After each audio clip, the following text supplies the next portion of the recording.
Yes, lads, what is going on? And welcome to Season 3, Episode 13 of The Running Irishman. In this episode, we have a pretty special and maybe a little bit of a famous guest in the running world, and especially the YouTube running world. We have Joshuaa Sanchez, aka In the Long Run. I popped into one of Joshua's live streams over on YouTube there last week or the week before, and I was like, yeah, man, like, I'd love to do a podcast with you because I've been watching him pretty much since the start of his YouTube channel, and it was it would have been cool if I'd been able to get him on, and fortunately he was up for it.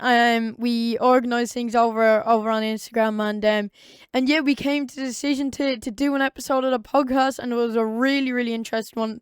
Obviously, and a lot of you might know him, or if you watch YouTube and you're a runner, if you watch running YouTube, you will know him.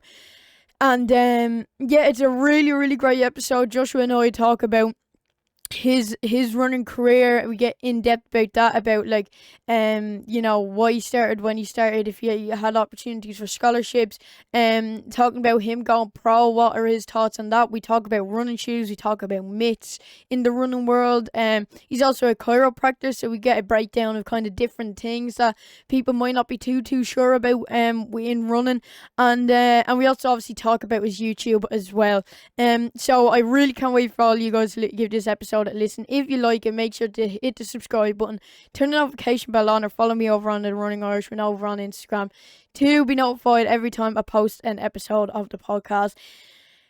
As I said, really excited for this episode, and I cannot wait for all of you to give it a listen or a watch. I do hope you all enjoy, and I'll see you all in the next one. Bye. Okay, everybody, we're here with Joshuaa Sanchez, aka In the Long Run. Joshua, thanks very much for taking the time out of your day to come on the podcast. It's an honor, I must say, to have you on, just because, I've been watching your videos for quite a while now, and yeah, as I said, it's an honor to have you on. Thanks for having me, Killian. I'm happy to be here. Perfect. So I know a lot of people that watch or listen to my podcast, they're into running, and especially in the YouTube stage, they probably have a fair idea of who you are. But just maybe for the people that don't know, do you want to kind of just give a little bit of a background about yourself, who you are, and what you do? Yeah. My name is, people call me Dr. Josh. I'm a chiropractic physician. I run a YouTube channel called In the Long Run. And it's a channel mainly based on like the metaphor of the name originally when I made it, in the long run, like looking at the big picture. So it is a channel about my training, my vlogs, running tips, injury videos and stuff like that, using my degree to share information with you guys out on YouTube. And yeah, so it's pretty much what I do. It's pretty much just running work. Perfect. Yeah, no, because from watching your videos, and listen to your live stream as well, you get a lot of questions, about maybe biomechanics within running, and injuries and whatnot. And you mentioned your degree there, so do you kind of want to just give a little bit of background about that, about your degree, just kind of like what it is, and how it can kind of help with you helping other people in your videos. Yeah. So I have a Doctor of Chiropractic degree. Chiropractic medicine is the old school way of chiropractic. Is the nervous system pretty much goes through your spinal canal, right, in your spine. And the old school chiropractic way is that your vertebrae, your bones in your back, can get misaligned and put pressure on the nerves. And basically what chiropractors do, they manipulate joints to take pressure off the nerves. That's like old school chiropractic. But the new age, like how I practice, not saying the old way is bad and whatnot, because there are a lot of old timers out there that just do straight manipulation.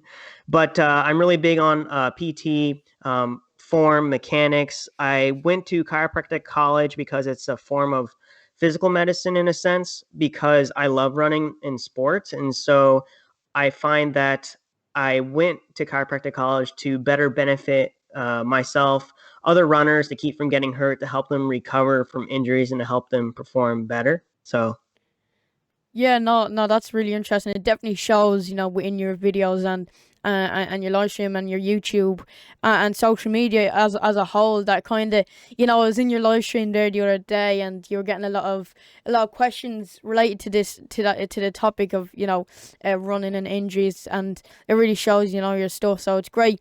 You have the entertainment side, your workout videos and whatnot, but also the really good informative videos as well. So it's always good to see. And within the running world especially, there isn't a lot of people doing what you're doing. So you kind of fill the void there maybe a little bit within running as well. So yeah, it's good to see. Kind of coming back maybe to your own personal running and athletics for a little bit. Just kind of give a little bit of a background, when you started and kind of why you started.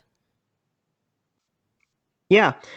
So I started running probably around 8th grade in the States. That's here. I don't know how it is out there, but in the States here, that's probably around 14 years of age. I originally thought I was a sprinter. I used to be able to sprint probably 100 meters in like 13, 14 seconds, which I guess is okay for an 8th grader. Yeah. um, but when I got to growing up and when I got to like high school, you know how like when you go out and play in the playground and everyone puts a team together, whether it be for us, it's American football, Yeah. right?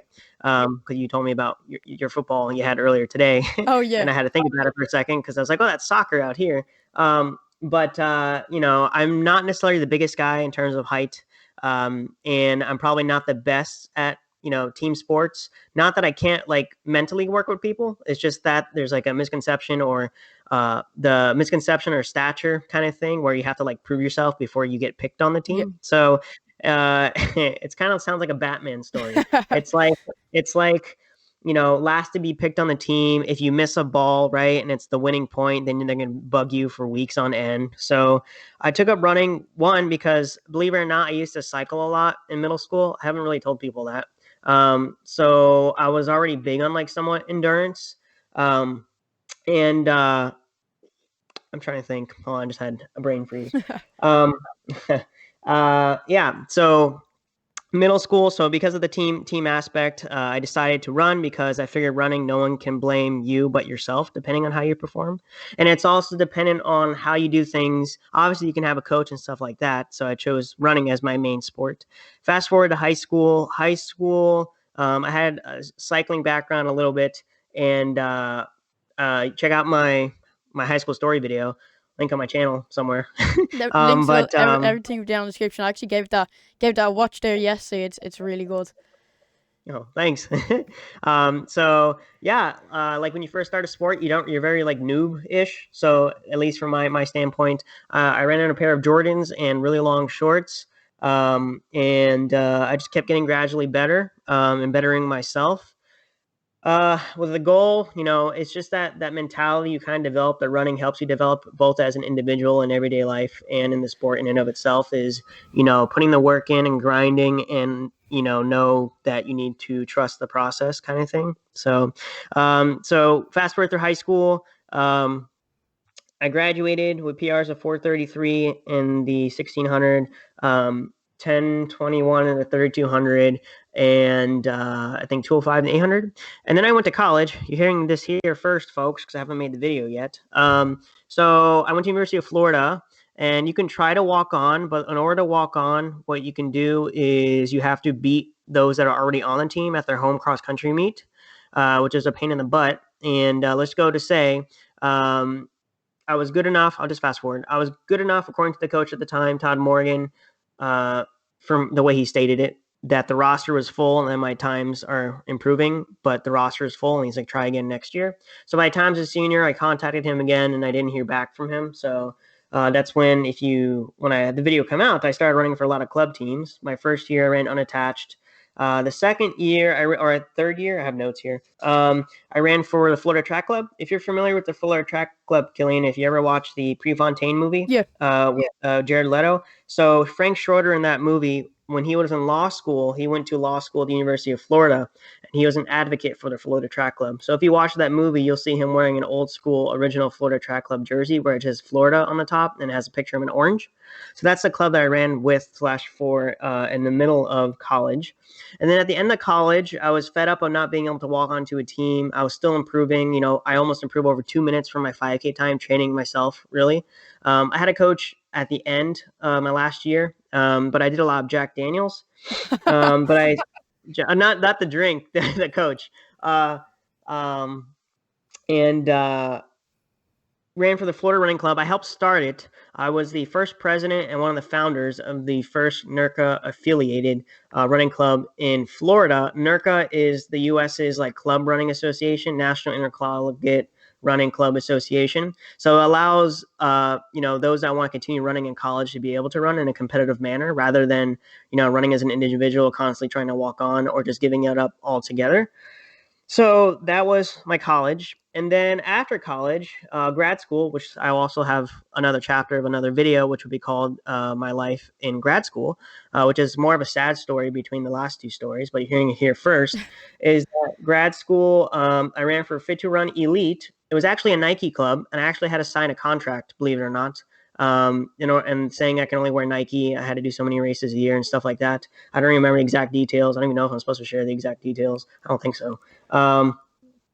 But stuff like that. There's different contracts. I don't remember exactly, like I said. And you can only wear Nike. And let's see. The store is a big running store in the state of Florida. They had one in California. I don't know if they still have it. They have one in Puerto Rico. I don't know if they still have it. But that running club or the elite club lasted maybe 4 or 5 years. But me in the club in and of itself, I took a hiatus from running in January of 2013. I ran an indoor race and I started developing high hamstring tendinosis in my right hamstring or my right buttock, which is where your hamstring attaches to your sit bone, in the fall of 2012. And in the fall of 2012, I started moving up in distance, not for the marathon yet, but I was focusing on like 5 through half marathons, 5Ks through half marathons. And I was traveling around Florida and Jacksonville, doing like first place sports events and races in Gainesville, Disney World, and still running unattached with the college kids. Even though I was in grad school, I would just enter myself because you can do that out here. Yeah. And then I ran an indoor meet. I ran through that injury and I ended up altering my gait so much that I couldn't run right. So I decided to take time off. And then it took 5 months to go away with rehab, trying to get that tendon to remodel or that attachment site to remodel. And then when I started back up again, I developed a chronic calf strain in my left calf, which kept turning into a posterior or backside shin splint. So I pretty much cross-trained for the next 3 years. And I didn't hardly race. There was a time, this was all in chiropractic college. There's a lot of sitting involved. There was a time where I was able to somewhat train, but I can only run 3 days a week. And so those 3 days a week were, because the pain would get so bad, were just workout days, track days, tempo, VO2 max in the long run. And the other days were just like aqua jogging or elliptical or biking. But off that, I ran a 4:30 mile. I PR'd in the mile. And I ran a 2:04 800 and I PR'd in the 800, doing just running hard 3 days a week. And then I moved out to Oregon after graduating chiropractic college after a couple months. I think it was May of 2016. I was reached out to Bowerman Track Club Elite at the time, and they had standards at the time. And my half marathon PR would got me on their quote unquote B squad. At least that's what they had, what I saw online. So like, okay. So I ran with them and I had a horrible race. This will be in another video, chapter 4 of my life and of running. The USA Club Cross Nationals, and not club. This was actual USA XC Nationals, where anyone can enter still. But it was in Bend, Oregon, at 3,600 feet elevation, which has some detriment on performance, but not much. It was a muddy, icy course, and it was a 10K, and I ran like 39 minutes or something like that. It was my worst race of my life. So I started chiropractic work out here working at an office. I probably spent like $1,500 US dollars on trying to get rid of this calf issue. And it wasn't until I told a chiropractic assistant, which they are allowed to do massage out here, is to literally dig as hard as you can. Not saying you guys should do this at home. Whoever's listening to this, obviously talk to your doctor, but just cross friction the hell out of that knot that I had on my calf. And then after 3 treatments of biting the bullet and like 8 out of 10 pain on the table, the pain was gone.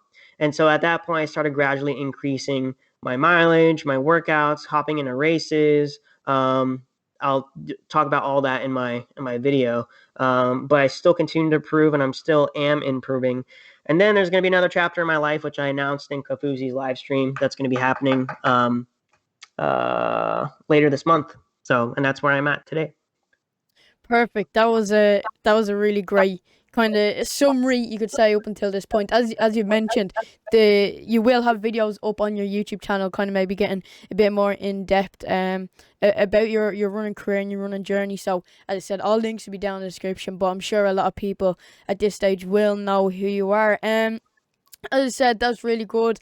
A really good summary and a really good basis to go off when it comes in terms of questions. Kind of taking it back just a little bit, kind of back to when you first started off running. You know, you were saying that you were racing in 8th grade, as is over in America. I think that'd be second year of secondary school, so you'd be about 14 as well.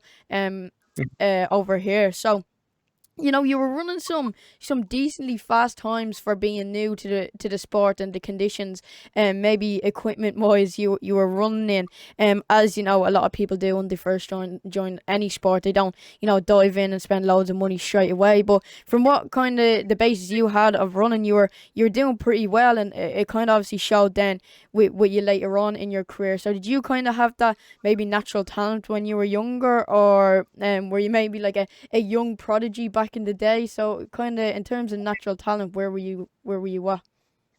I would call myself an underdog, to be honest. You would like, this is for the people at home that you know run the times that I did, and I'll say them in a little bit. And they're decent times from high school standards, at least here in the States. But the moral of the story is to not give up and believe in yourself. But when I first started running, my first mile I remember in PE class in middle school or secondary school or whatever, I ran a 9:07, a 9:07 opening mile. Yeah, I've come a long way since then. Definitely. Uh, yeah, and you know, and then like you got the D1 programs out here. You got kids running, you know, sub 14 the 5K, and there's some D1 programs that have walk on standards of 16 flat, 16:30, you know, 15:30, which back in the day when I was younger, I thought that was like impossible to reach, versus like now where people are hitting times like that even in high school left and right. So times are changing. Yeah. But it's just you know, I am thankful. It's going to sound weird, but I am thankful that I was not able to walk onto my college team, because I would probably not have the knowledge or the drive that I have now.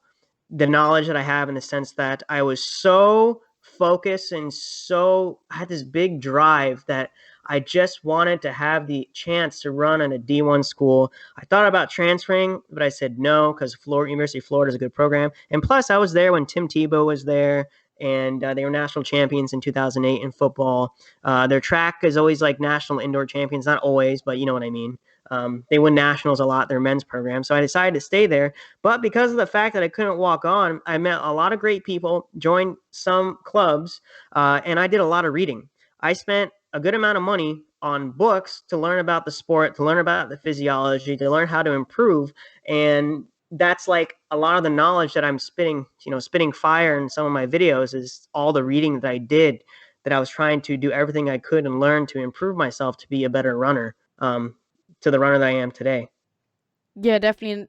As you said, the runner that you are today, it's quite refreshing to hear from a runner kind of your standard and the races and the times that you'd be running nowadays, to be kind of grateful in a way, because you know back when you were younger, and people even around my age, you know, when they're winning, and they're getting scholarships handed to them left, right, and center, they mightn't have that drive as early on, or they mightn't even keep that drive later on in their career.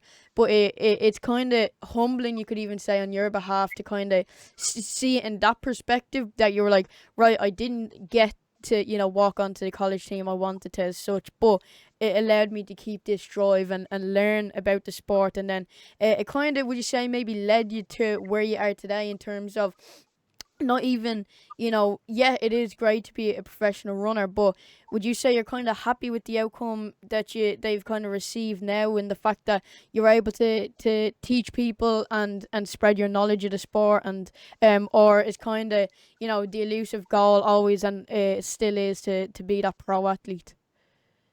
So first off, I'm not pro. I'm an amateur still. I don't get paid. I'm not sponsored by anyone. Oh no, I was just The no, sorry, no, I was just that was my bad. I was rephrased that. I was just saying, Oh, okay. no, no, yeah, no, that's my bad. I was just saying in the sense that, like, is that dream still there?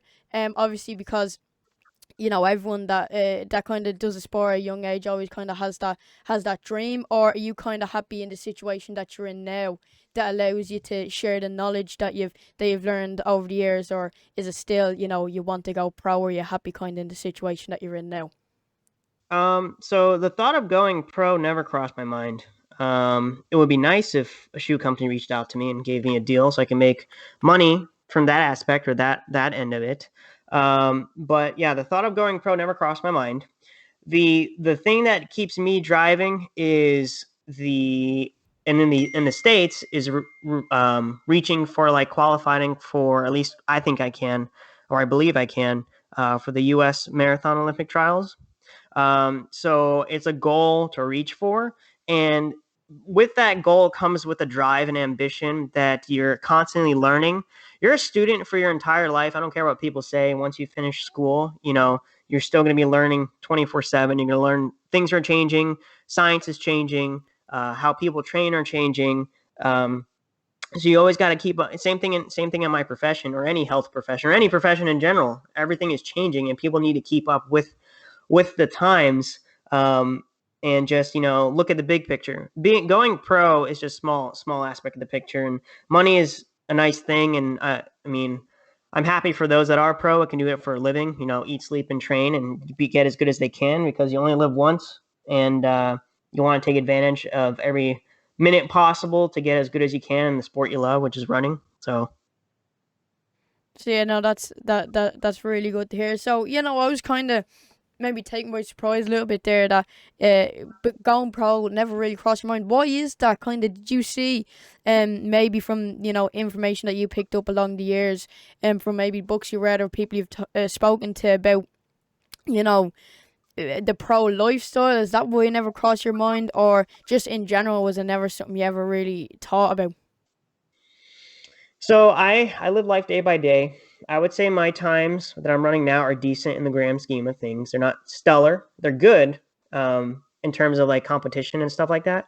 But they're not going to be like times that will get me at this point in time to, like, a big track 10K where there's a bunch of professionals. But the fact that I'm improving is all you really need. Or the thought, or seeing improvement in any individual of any fitness level, is what keeps them driving, or keep them in the sport of running. Um, Now, contrary to popular belief, I know people say there isn't, but there actually is a limit to how fast a person can get, depending on, like, genetics and stuff like that. So I'm not. I don't know if I don't think I'm there yet. I also am a little, I wouldn't say upset, but sad that I'm somewhat of a late bloomer. I wish I was running times around the times that I'm running now when I was in college, or I wish I knew that I knew what I knew now back in college. So I could have ran in college, but like I just told you about 5 minutes ago, I'm happy I didn't run in college. We always want what we don't have, Yeah. and it's just, it's maybe in another universe or another timeline, like in Infinity War, there was a Joshua Sanchez that ran at Florida, or maybe there's another Joshua Sanchez that transferred and ran at that school, or maybe there was another Joshua Sanchez that didn't even run. But I just want to know fact that any Josh Sanchez in any timeline is always gonna try to be the best he can be. Definitely, definitely. No, that's Yeah. that's really really interesting, and it's really good to hear. You mentioned there that we could maybe even touch on your some of your peers back in high school, because especially for maybe joining the sport maybe a little bit later and not getting into it for a bit. What were some of the peers you were looking at coming out of high school, moving on into college? Coming out of high school, my PRs, cross country 5K out in the States, 1703 Yep. at States, 433 for the 1600, which is 9 meters is short of a mile, but that's still imperial system. So that's probably like equivalent to like for 1500. I don't know, 418 maybe 417, and then the 3200, which is 10 or 20ish meters, 18ish meters shy of 2 miles. 1021, which is probably equivalent to like a 940, maybe 3K, 935, 3K. So those are the times that I had coming out of high school. And the philosophy that I had then is not what I had now, because in high school, obviously, you're going to listen to your coach, and the coach is the authority, and anything that the coach says is probably right, right? So you just kind of do that. Now, I didn't share this in my high school story. I was a disobedient brat my senior year in high school. I did not listen to my coach at all. I did my own workouts, and at the or like I did my own workouts. I would show up when I want, not that I wanted to, because I just didn't believe in his philosophy. Not saying his name or anything, because we would do things like play a sport on a Wednesday or do different types of things that wouldn't match. So by the end of the season, guess what? I was the only one that made it to state. No one else did that season, individually. So yeah. No, that's really good, and it definitely kind of shows your joy maybe from a young age. I wouldn't personally, in terms of running, call that being disobedient. If anything, it's just being maybe intelligent, in the sense that it's kind of like you want to train for the sport that you're doing, and you want to get better for the sport that you're doing. And if you don't feel like the coach that you're kind of bound to at the time, because there's not much, especially with it being within skill. That it's kind of a smarter way to look at it.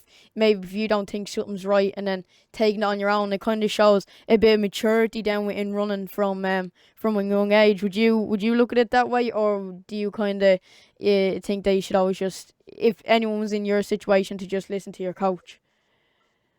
I feel like most people in my situation is listen to the coach, because just the way the world is, if they're an authority figure in that said field, chances are they probably know what they're talking about. Yep. Not saying that the coach does not know what they're talking about. Like I said earlier in this podcast, like 5-10 minutes ago, that science is always changing. Their training now is probably different than it was 30-40 years ago, right? Yep. So not necessarily saying it's wrong, but I've just been brought up, and my family's kind of the same way. My siblings is, I was a leader, I guess. I see all myself as a leader. I did a lot of clubs in high school, like president of National Honor Society, vice president of like a health club and stuff like that. And I don't know. I wouldn't say I'm extroverted. I would say I'm introverted until I get to know people. Then I become extroverted. But I realized my junior and senior year that if I wanted to go anywhere in life, I had to speak up, per se. That's a figure of speech, or start making moves rather than sitting back and watch the world just turn. I was going to say burn, but the world's not burning, at least not then. But I was always, big on improving. And there's this misconception. I'm about to say another quick story, that you would think that one thing leads to one thing when you're younger, but then you realize when you're older, it doesn't really matter. Now, I didn't share this in my high school video that I did last week, but my sophomore year, I didn't even make it to regional in the States. I made it to, obviously everyone goes to district, but I didn't get out of district to go to region. And so literally from that point on, I went home, I started doing core work every day of my life until like now. Like I did so many sit-ups, so many push-ups. And nowadays, believe it or not, sit-ups and push-ups and crunches don't really help a runner as much as you think.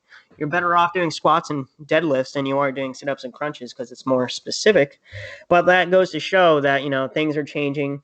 It's the old wives' tale of like, things like if you go out in the cold, you're in the rain, you're going to get sick, which isn't really true. There's no correlation to going out in the rain and getting sick.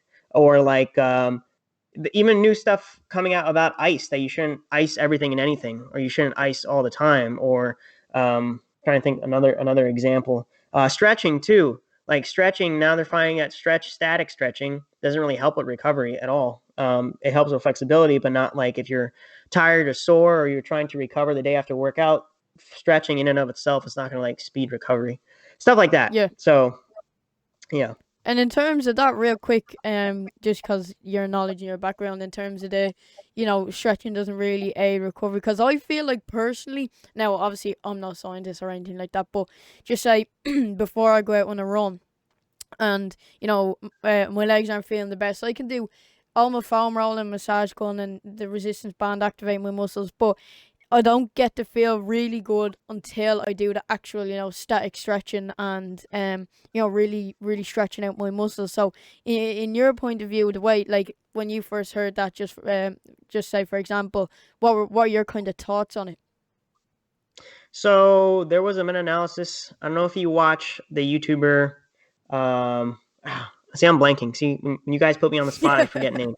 I think his name, the average running PT. He has a video on stretching, and he cites that study, that meta-analysis. They look at a bunch of studies, and the static stretching. Believe it or not, right now I only stretch like once or twice a week.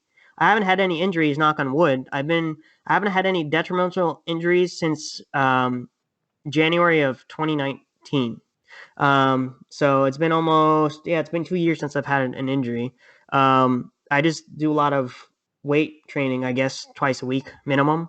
It's more important. But going back to how you felt, that you said you feel better when you stretch. So, like before you run, muscles aren't tight because they're tight because of lack of stretching. Muscles are tight because your brain is telling those muscles to be tight because it's trying to protect something else, Yeah. or the mechanics are off. I've done a video on the law of specificity.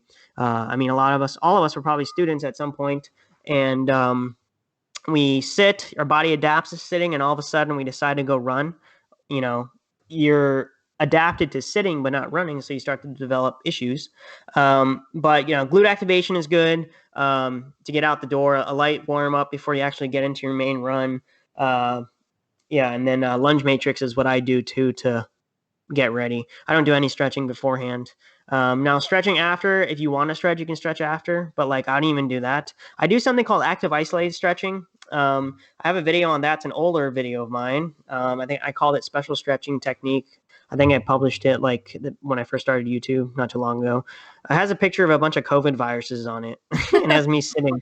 Um, it's like a 2 second type stretch hold, where after about 2.5 seconds, there's something in your muscles that interact and kind of protect it from being overly stretched. So that's why people tend to tear muscles if they overstretch or stretch too long, because that protective mechanism contracts while you are stretching, and so you're more likely to tear, say for example, a groin if you're doing a split, or a hamstring if you're doing your hammy kind of thing. And there's physics to it too, if you've taken any physics courses, or kinematics, or just the concept of lever arms and like sprinting too. Like, a sprinter's power is in their hamstrings, and then they go to their provider and they stretch their hamstrings, and they're like, oh, your hamstrings are really tight. And I was like, no, their hamstrings are tight because their body's specifically adapting to the act of sprinting.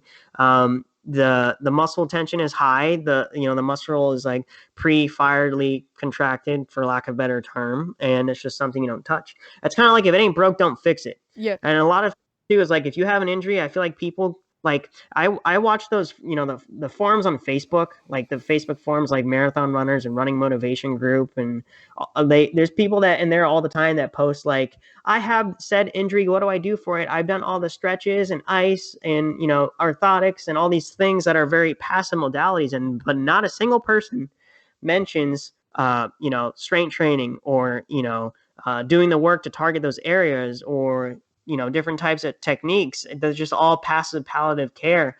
When in reality, you can't help people that can't help themselves. The body's not going to adapt to outside environmental factors, unless you impose on it. Obviously, if an example of an outside environmental factor would be playing guitar and you start to develop calluses on your fingers, right? That's from the outside. But just in general, of stressing a bone, joint, ligament, your body's going to adapt and become stronger, and then it will be able to withstand the load, so you won't get that injury again. Yeah, no, that's really interesting. And the point that you mentioned there about, like, the sprinter, and their main like muscle source, you can even say, is their hamstring, and then they come and they end up saying, oh, my hamstring's really tight, my hamstring's really sore. But the overall thing is that the muscle is just kind of used to being under that load as such when they're sprinting, so it's kind of in sprinting mode. So then when they go back out and sprint, it would just be as the same as, if they were kind of to foam roll or do a bit of stretching, before they went out and sprinted. So that's really interesting to hear, especially by someone that really knows what they're talking about, obviously. So yeah, no, that's interesting, I will say, because as I mentioned, from my personal point of view, and I can kind of see now, the way you were saying that, stretching doesn't really help with kind of recovery as much as it does with flexibility.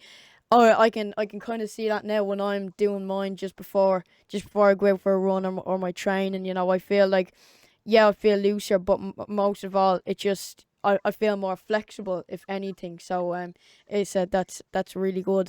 Not even really good. That's just really interesting. Kind of moving forward a little bit into your college days, obviously, as you've mentioned a little bit now, that you didn't get to walk on to the Florida team, like you kind of wanted to or hoped to at that time, but then you ended up, kind of signing your contract with Fit to Run. So when you kind of just, talk a little bit more about that, when it came to the gear and the contract, when you join, just say a team, like a normal team, just say me now, it doesn't really come down to contract in it, and it doesn't really come down to, having to wear specific gear. So kind of, what was Fit to Run kind of all about?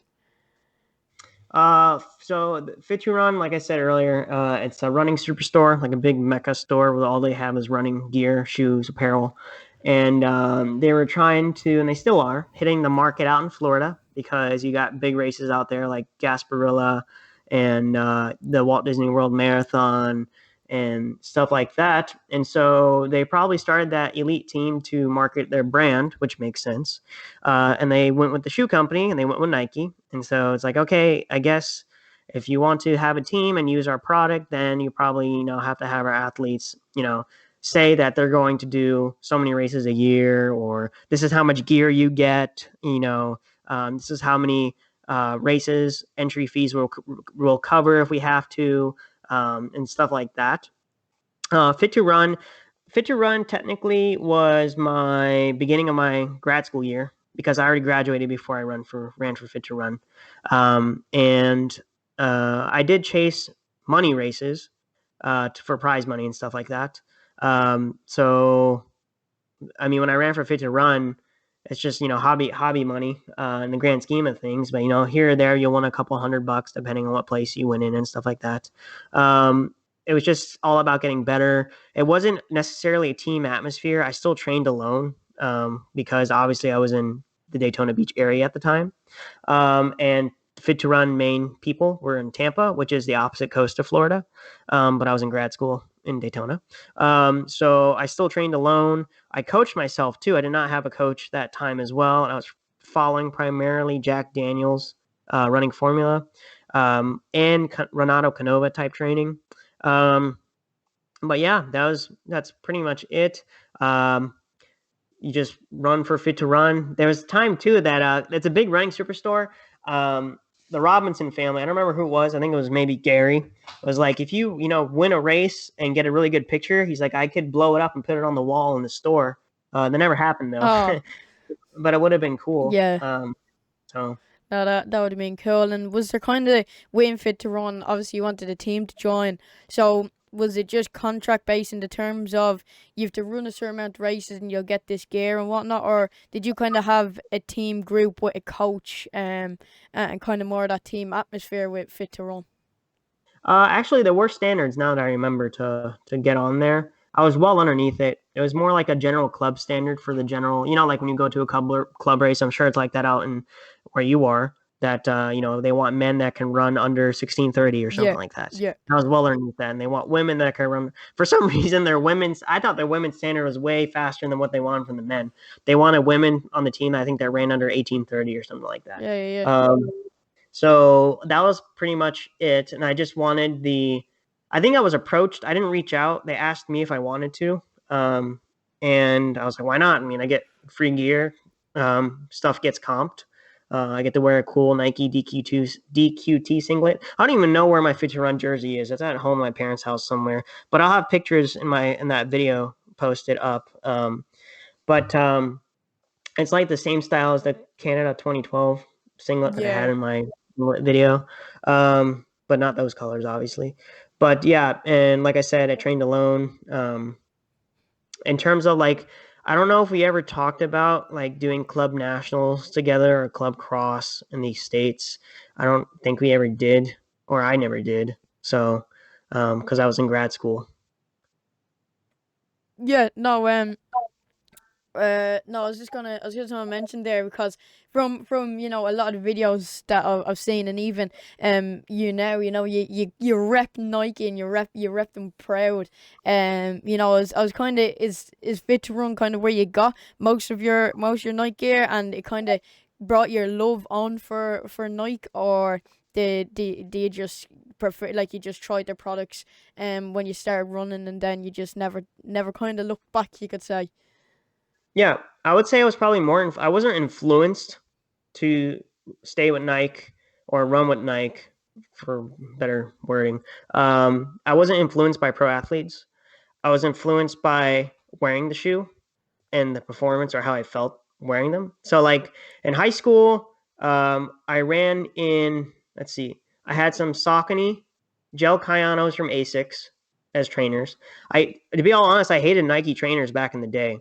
Like the Nike trainers, like the Pegasus back in the day, were like the dad looking shoes back in the day. Yeah. You know what I mean?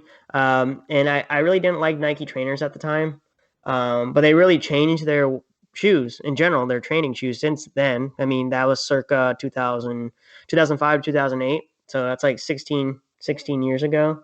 Um, but I wore other companies' shoes in training, and then racing. I also had a pair of Brooks until my senior year, I think, or maybe my freshman year of college, where I started repping the Nike cross bikes. Uh, and even in college, I think I started transitioning to like Nike for everything at like maybe my sophomore year in college. With like the Lunar Racer was probably one of the best shoes on the market. I don't know if you ever had a chance to run in them. No. They were made with Lunar Lawn. Yeah, they were probably, I don't know why they discontinued it. They had four iterations of it.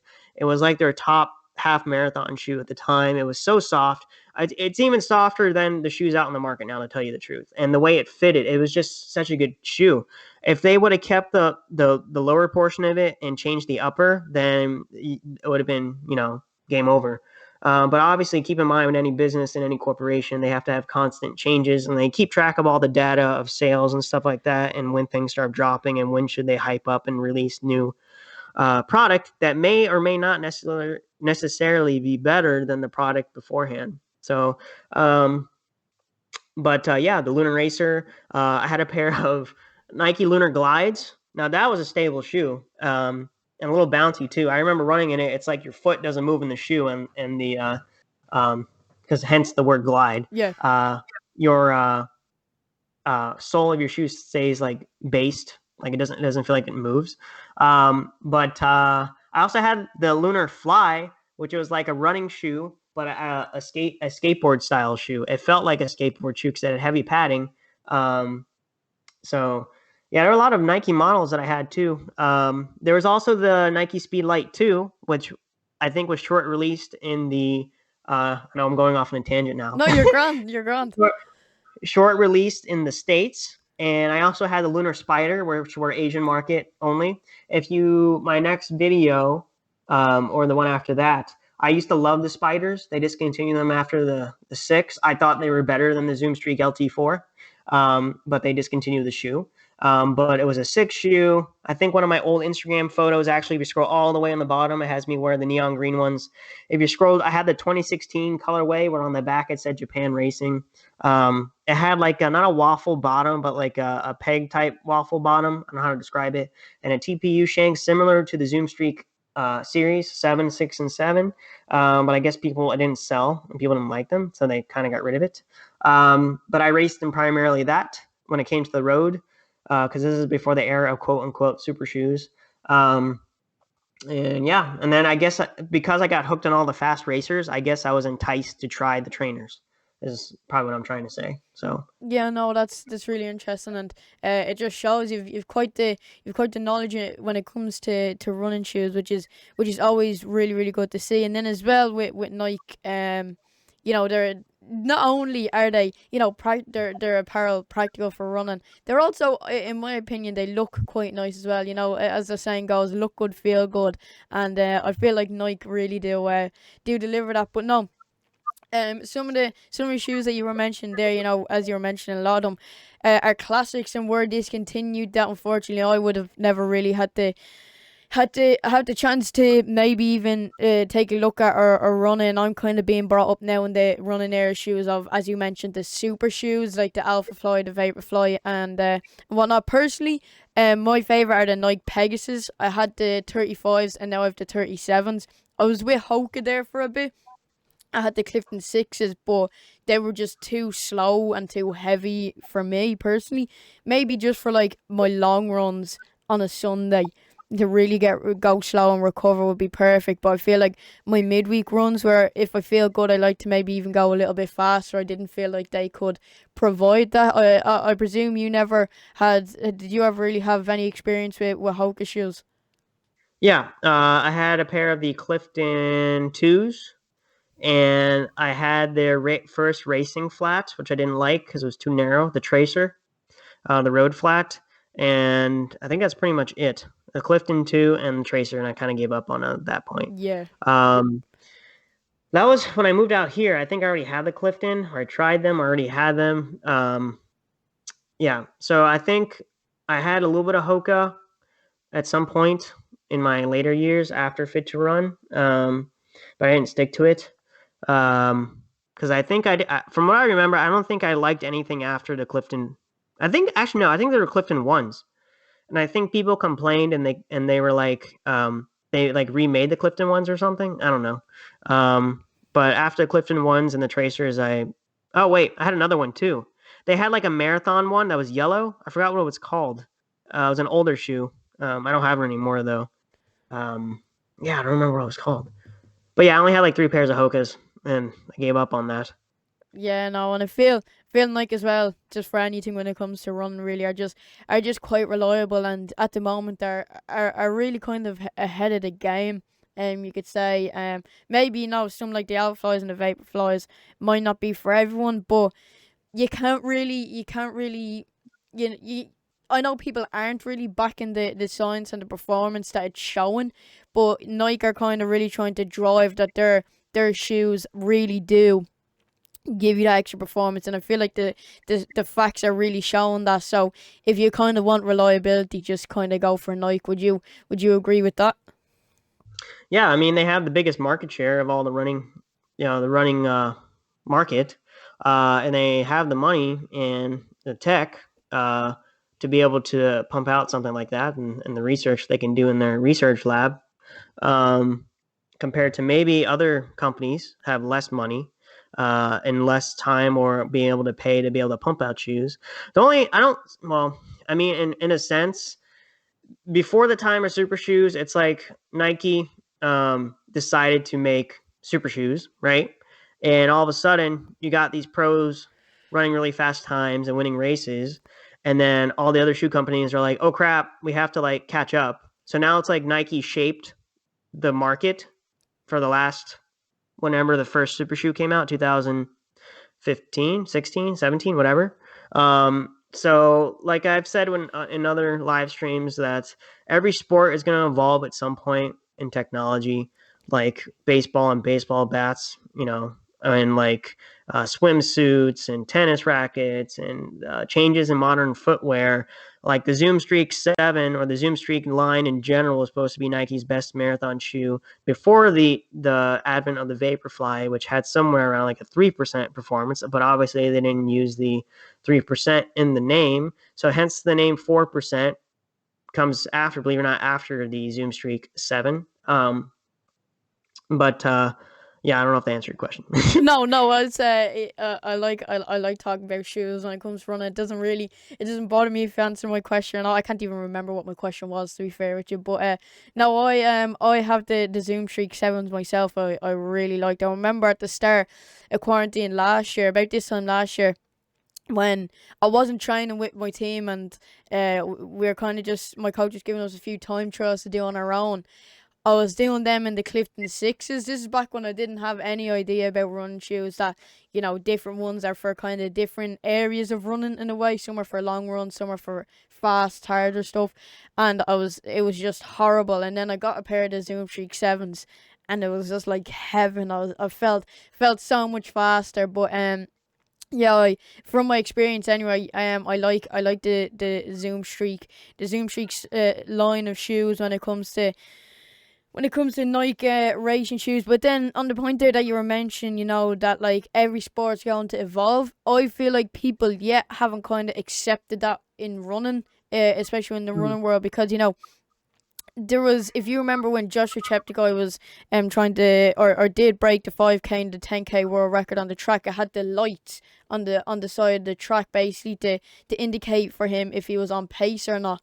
And then with the dragonflies and the alpha flies and everything, I feel like people are kind of old fashioned in a way where it's like everyone needs to be fair, and it does need to be fair if the shoes need to be accessible to every athlete and every member really of the running community. But I feel like people haven't kind of accepted the fact that there will be advances in the sport. Do you kind of what are your kind of thoughts on that?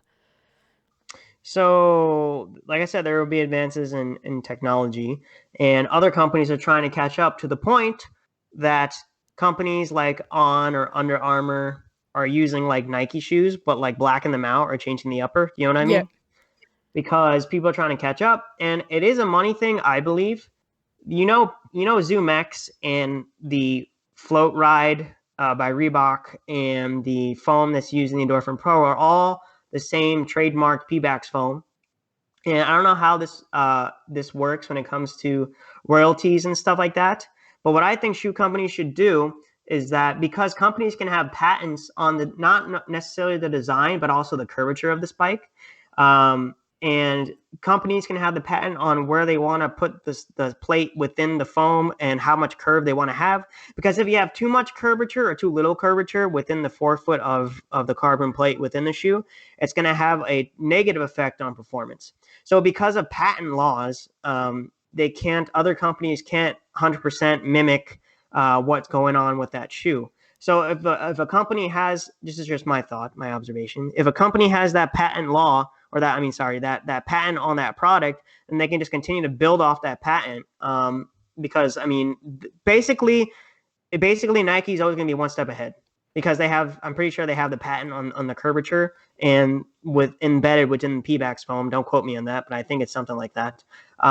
So because I figured that out in a lab. Now you got other companies that are trying to mimic or mess with mechanics to be able to bypass that, different patent laws. And I did a video on carbon plated shoes. I don't know if you watched it, but there's studies online taken from observations of carbon plated shoes, and that there needs to be more flexibility in the forefoot when it comes to a shoe that involves acceleration when running, like getting faster gradually. And the shoe should be more stiff when you're able to run at a steady state, like at marathon or half marathon pace. So they shouldn't invent a shoe in the future that has the ability to be flexible when you're accelerating and then become stiffer when you're running steady state. That would be the shoe of the future. But you got other shoes that are, like I just said, they're trying to fix that flexibility in the forefoot, because the Nike plate does have the curvature, but they don't have the flexibility in the forefoot like the Adidas Adizero Pro with the carbon rods. The carbon rods, because of a surface area in physics, I can't think of equations off the top of my head, there's more flexibility because of that in the forefoot that allows your body to absorb, put more into your plantar fascia, more force into your plantar fascia, which is your primary shock absorber of your body, which will help propel you forward a lot better. And even newer shoes like the Carbon X2, look at the carbon plate in there. They're starting to follow that ninja pattern where they put like a ninja sandal, where they put a split between the big toe and the foretoes to put more flexibility into the forefoot. That's where things are moving, I believe. And I think there should be a status quo. Like, you shouldn't be able to patent the curvature. Like, all companies should be Okay, here we go. I'm not familiar with like copyright law and stuff like that, but if someone is or if someone's watching this, they should allow like to be able to pay royalties. I don't know if that's the correct term either. To the company that came up with the patent in a lab, they found out that this said curvature and this depth of this type of foam composition leads to the greatest performance. They should be able to use that technology, kind of like how companies are taking P-Bax and renaming it to ZoomX or whatever, or Nitro, whatever foams they're using, and be able to pay said company royalties to be able to use that technology.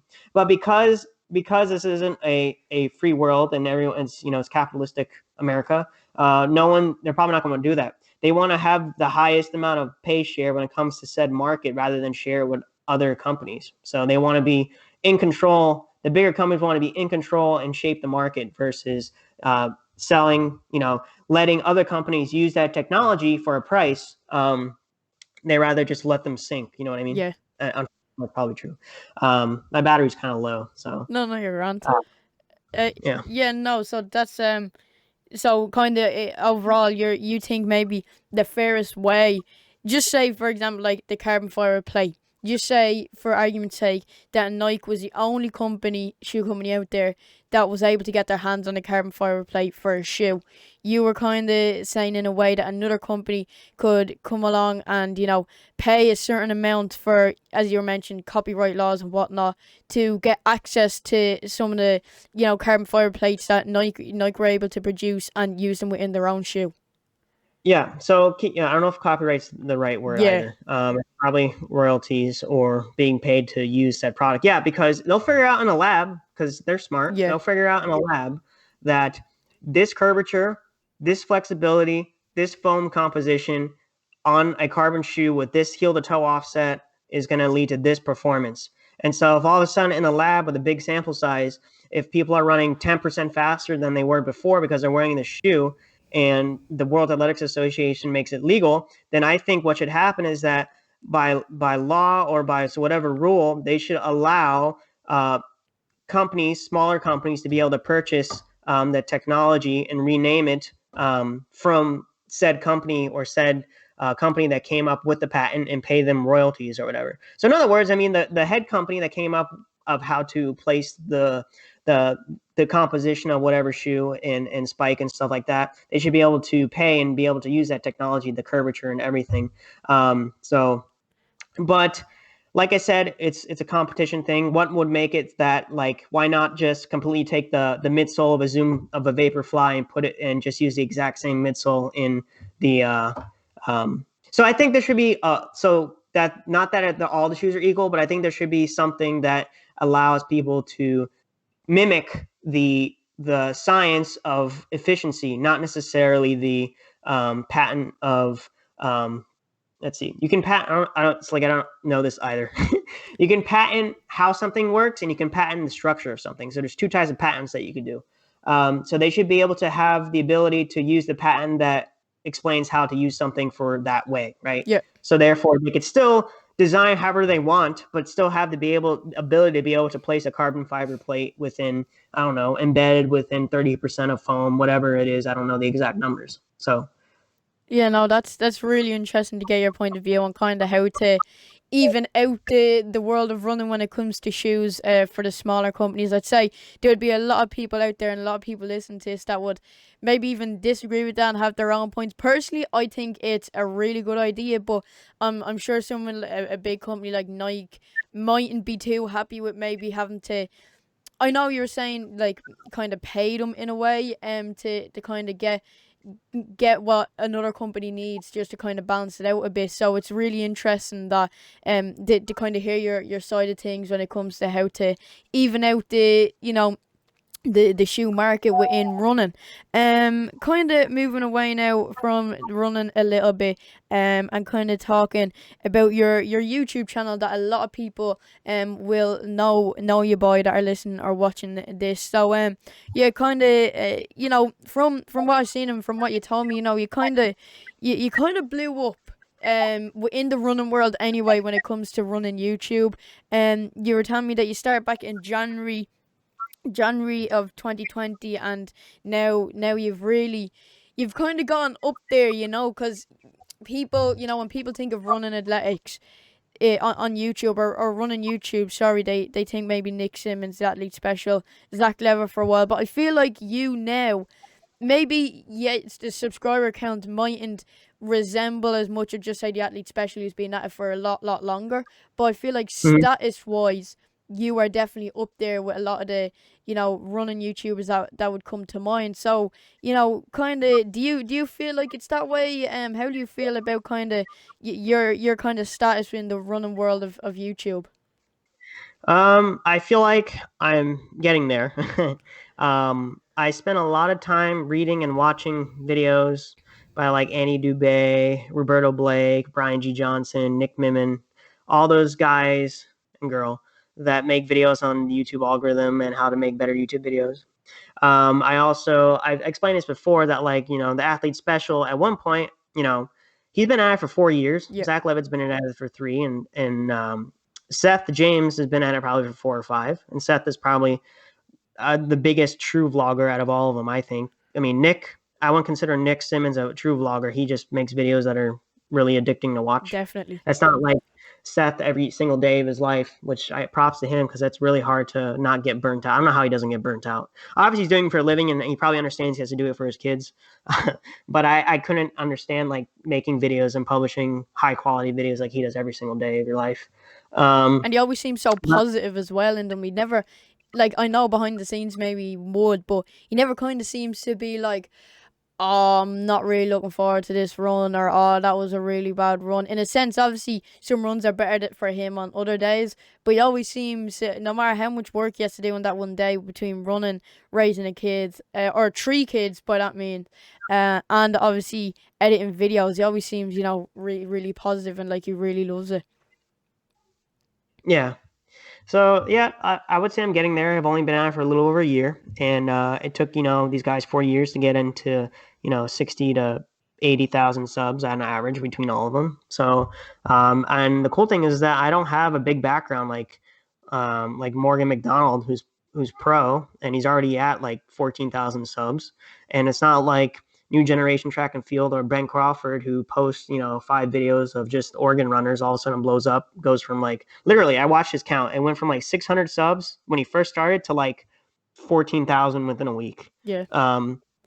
So I would say I'm very thankful it's technically being an underdog and kind of like a nobody, quote unquote, to be able to grow the way I did.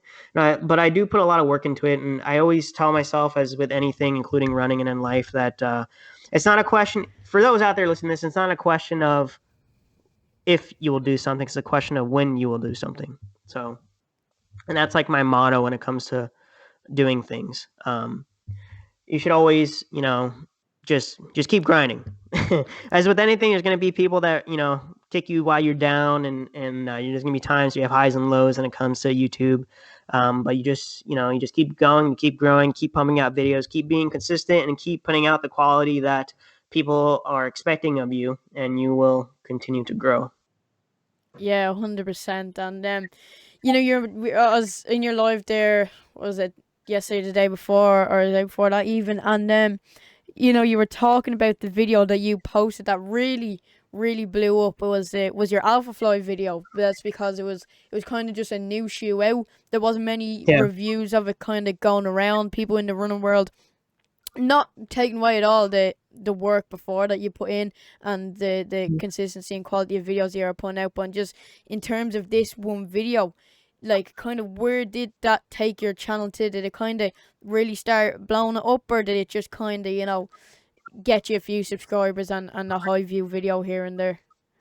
It's blowing up. I've had a couple of thankful to have a couple of big YouTubers give me shout outs, but I literally have one Alpha Fly video that's still getting views to this day. Like it gets like 300 to 400 views every 48 hours when you check on your YouTube studio. Yeah. And that is my Alpha Fly versus Vaporfly on the treadmill. For some reason, it's still blowing up. And I got a lot of subscribers. My first viral video was just a first impression video of the Alpha Fly. And then, I'm trying to think what else. And then that treadmill video. And then I just started realizing that, hey, this is the same concept if you, whatever niche you're in on YouTube and you use Google Trends. If I would have used Google Trends and realized that the Alpha Fly was the number one thing being talked about right now on the internet, then yeah, I would have done it anyway. But I did it without even knowing about what Google Trends was a thing. because that's what people are searching for at the time. That's why you would want to use Google Trends. So I just started making a ton of Alphafly videos. So that's kind of like if you ever watch, I don't know if Nick Simmons or Video IQ, he talks about a guy that with the stimulus checks and the pandemic and this accountant that made a YouTube channel, all he does is talk about stimulus checks because technically on Google Trends, that's like the hottest thing right now. So his channel just blew up. Or like another guy that just does YouTube shorts on the game Among Us. And that is a real popular game. Gaming is number one on YouTube, and he just blew up. He has like 1.5 million subs. I don't know his name overnight. But it does, viral videos do help. And like I've had Total Running Productions has given me a shout out twice. I did the Kipchoge video. He gave me a shout out within his community tab. He gave me a shout out by using my dragonfly pictures in his video about the dragonfly when Cheptegei broke the 10K world record. Seth gave me a silent shout out where he put my name on the screen but didn't say it when he was talking about the second iteration of the Infinity Runs. And Kafuzi gave me a shout out, and I think in his video about the funny videos or something like that, or funny YouTubers. And then Nick Simmons. Nick Simmons gave me a silent shout out because he didn't say my name. I don't think he said in the long run. He said my name, but not in the long run. But when I did the first 5K and in the mile time trial that I did recently, he gave me an actual shout out, and I gained probably like a couple 500 subs from that. But yeah, the videos that blow up, you get a couple hundred subs. The live stream that after I went on with Kafuzi last night or yesterday, thank you, Ko. I've gained probably like, let's see, I had 7,387. I'm at about 7,450. So now just a little bit of inconvenience there, but nothing major. Anyway, we're back on now, which is always good. Josh and I were just talking, as you know, about how is YouTube kind of blew up a few videos, the Alphafly video, few big run YouTubers, giving them shout outs, and obviously a lot of hard work and dedication that you put into it that we see kind of on a day-to-day basis within your videos. And from watching a lot of your older videos and a lot of your more recent videos, you can definitely see the quality improvement, and it's always really, really good to see. Really quickly, two kind of little rapid questions here. The first one is, what is Nick Simmons like? He's cool. He's a cool dude. His events are fun. If you're ever in the States, I don't know if he'll ever be over in Scotland. Are you in Scotland? Or No, Ireland? I'm in Ireland. Ireland. But he's cool. Yeah, does a lot for the running community, and I'm looking forward to his Nick Simmons Track Classic in April and May. I'm definitely gonna hop into that 5,000. So Yeah, we'll be keeping an eye out for that. I was seeing that in his latest video. Was that in the backwards mile video that he mentioned that? So I'll be definitely keeping an eye out for you. You done pretty well in two races that you went to for him, getting a bit of cash prizes or just kind of going out for the fun. And also one more thing before I jump into the last question. What have you tried run gum? I do. Yeah, I do it all the time. I take what is it like how is it? Yeah, kind of like if you were to take it, just say for example, kind of if you were to not take it before a run or a workout, and compared to you do take it before a run or a workout, kind of, can you see the difference? Like, does it really help you, or is it kind of just another one of these things that are put on the market to kind of have this magic spell, really, to let you be a faster runner?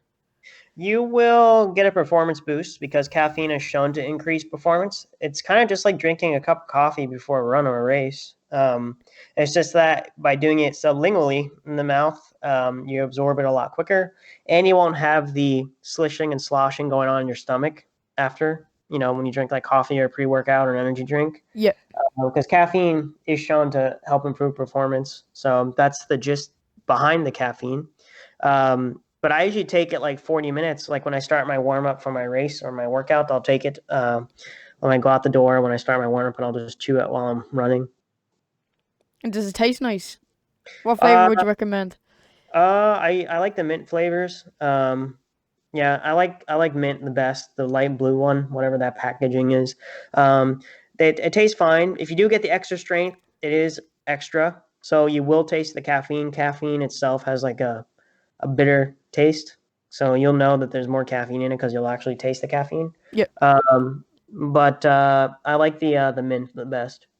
Perfect. And the last rapid fire question is, obviously we've been talking about the alpha flies and shoes and whatnot, and you personally have ran in the alpha flies, so kind of just get a first hand kind of review real quick for everyone listening. What for you personally, what are they like? Because obviously scientifically and technologically wise, they do really help you run faster. Do you really feel that? And when you're wearing them, what do they feel like?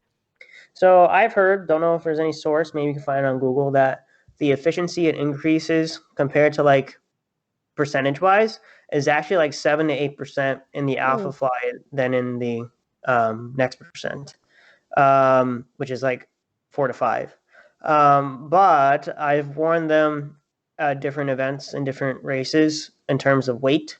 And personally, I would say I would go with the Vaporfly half marathon and under, and then anything above half marathon, you can go with the Alpha Fly.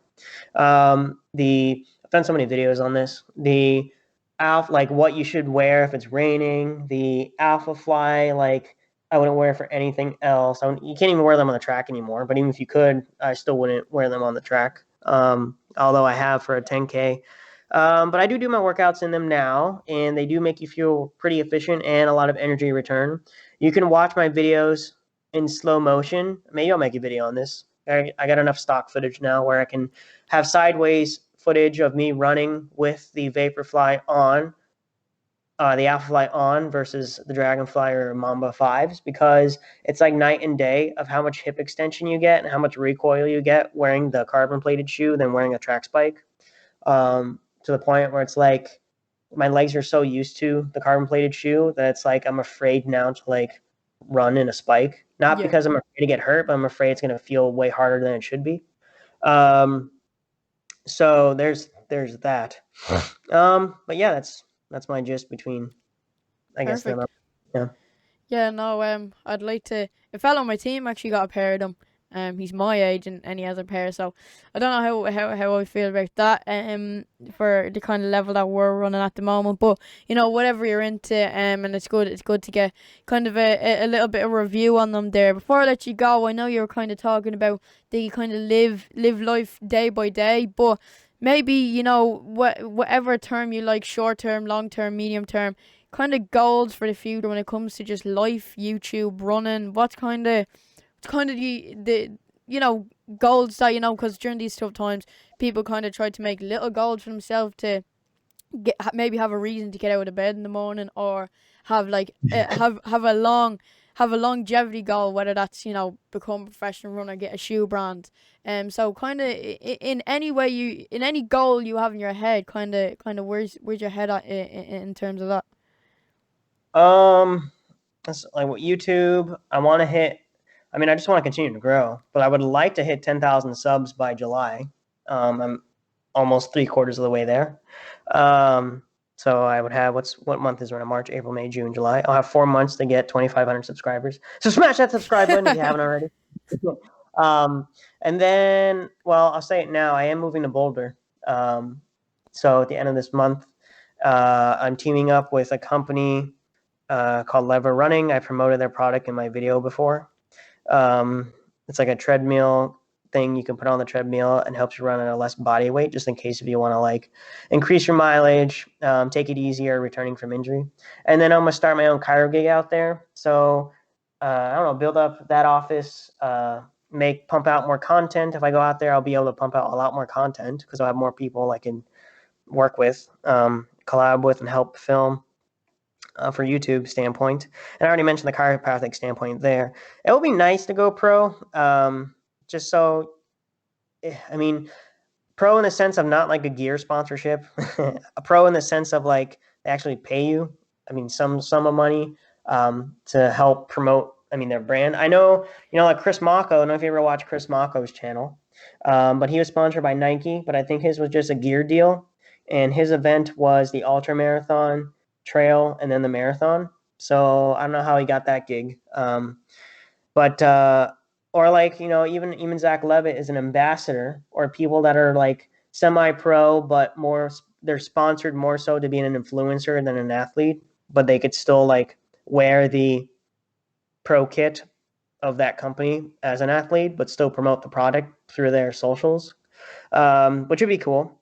And obviously, free product would be cool. Representing the brand would be cool. That would be nice. I'm not saying it's something I'm looking forward in the future. The biggest thing that's keeping me driving right now when it comes to running is qualifying for the Olympic U.S. Marathon Trials. Now, I haven't shared anyone this info either, is if they lower the standards too much, like if they lower to like 215, now do I believe I can ever get under 215? Maybe. But I rather try to get to wherever the Olympics are in 2024, if they happen in 2024, is that I am a first generation American, and I can probably get dual citizenship through my parents, either or country, which would be Cuba or Italy. But there are different things you have to do to be able to get citizenship, and then I don't even know if it'll be worth it, kind of thing. But I worry about it when we cross that bridge, if we have to cross that bridge. But it'll be nice to be able to do that, and then at that way, if I run for said country, then depending if it's a small country, in terms of endurance athletics like Cuba, I don't think they have a trials for the marathon. I think you have to do the point system, right? How they do it now, the IAF point system, where you have to run so many races and score so many points at like silver and gold IAF championship events. And then if you're like in the top 80 or whatever they have run in the Olympic marathon, up to 3 from each country, then you're probably going to be able to compete in the next Olympic Games, right? So that would be a goal as far as running. And then I don't know. I mean, runners peak probably in their mid 30s. You still got people from my era that were in the Olympics in 2012 when I graduated undergrad. And they're getting older now. We're all getting older now, and they're still running, but they moved up to the marathon, like Galen Rupp and Des Linden, and can't think of other people off the top of my head, or people that retired, like Reitzenheim, or who else is retired that I can't name off the top of my head? Ryan Hall, Nick Simmons, stuff like that. Although Nick didn't move up at all. He just stopped. Most people move up to the marathon, I feel like. But, I mean, middle distance runners probably don't, because they're much better at middle distance versus if they're a 5K, 10K person, then they probably move up to the marathon. So, yeah, that would be that too. And then, I don't know. And there's that point where it's like, I feel like those goals sound big, but for me, those goals sound like they're near, not far away. You know what I mean? Yeah. Like they're near in the sense of time, but not near in the sense of effort. I get you. So it's like they will happen soon, but you're gonna have to put in a lot of effort to kind of make them happen.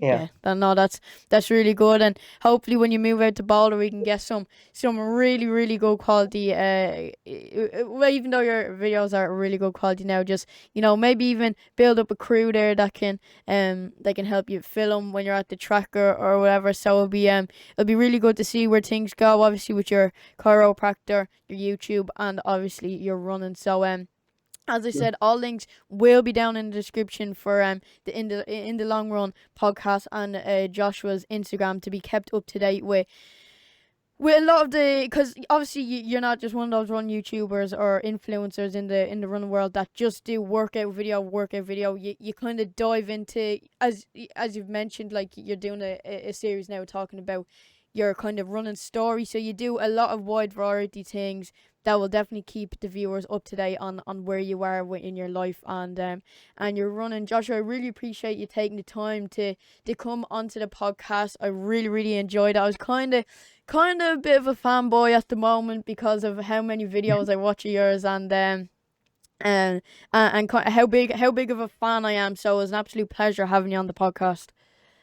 Thanks for having me. Merch coming soon. I don't know when, but it'll be coming soon. So, as I said, all links will be down. So keep up. Big things happening over on Josh's end, and I'm really, really looking forward to it. You never know why. I might pick up with some merch myself and be repping it here on the podcast very, very soon. So keep an eye out for that. I hope everyone watching or listening at home enjoyed, and I'll see you all next time. Bye.